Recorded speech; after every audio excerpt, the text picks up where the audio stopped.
ఒక చిన్న ఫ్యామిలీ. అమ్మ, నాన్న ఇద్దరు ఉద్యోగస్తులు. వారికి ఒక కూతురు. ఆమె చదువులో ఎప్పుడూ ముందే ఉంటుంది. చాలా చురుకైన పిల్ల. తను 5th క్లాస్లో ఒక కాంపిటేటివ్ ఎగ్జామ్స్లో సెలెక్ట్ అయ్యి ఒక సంస్థలో సీటు సాధిస్తుంది. పై చదువుల కోసం ఇంటిని వదిలి వెళ్ళడం ఇష్టం లేకపోయినా మంచి భవిష్యత్తు కోసం వెళ్తుంది. కానీ వెళ్ళినప్పటి నుంచి తను ఇంటిని చాలా మిస్ అయ్యేది. పేరెంట్స్ కేవలం ఫోన్ కాల్స్తోనే తనని తృప్తిపరిచేవాళ్ళు. తను సెలవులకు ఇంటికి వచ్చిన ప్రతిసారి అందరం కలిసి ఎక్కడికైనా వెళ్దాం అని అడిగేది. కానీ పేరెంట్స్ మాత్రం ఎప్పుడూ తమ బిజీ షెడ్యూల్ వల్ల వాయిదా వేసేవాళ్ళు. సంవత్సరాలు గడిచాయి. కూతురు తన గ్రాడ్యుయేషన్ కూడా పూర్తి చేసింది. ఇంకా ఇంట్లో సంబంధం చూసి ఒక మంచి అబ్బాయితో కూతురు పెళ్ళి అందరూ హ్యాపీగా చేస్తారు. పెళ్ళి అయిన మరుసటి రోజు అమ్మా నాన్నలు కూర్చుని ఇలా మాట్లాడుకుంటూ ఉంటారు. అప్పుడు తల్లి, ఇంకా కొన్ని రోజులు అది మనతో ఉంటే బాగుండేది, అప్పుడే వెళ్ళిపోయింది.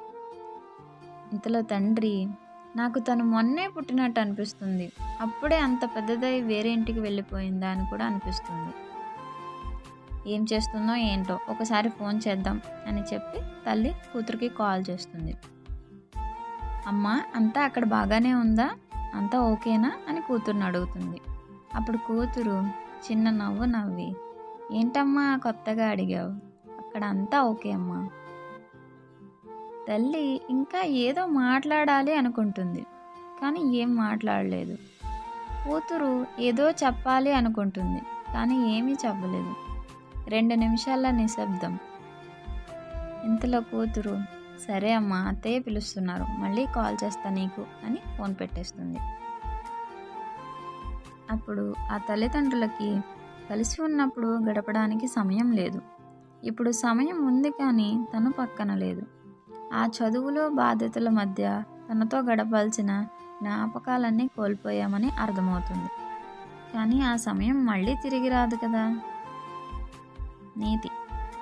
మోరల్ ఆఫ్ ది స్టోరీ ఏంటి అంటే, ఏ పని లేనప్పుడు ప్రశాంతంగా ఉండడం కాదు, తల మునకలయ్యేంత పనిలో ఉన్నప్పుడు కూడా ప్రశాంతంగా ఉండగలగడం, మన వాళ్ళ కోసం కొంత సమయం కేటాయించడం అంతకంటే ముఖ్యమైన పని. Spend the time with your loved ones as much as you can. Stay tuned with the YP Vlogs for more videos. Thank you.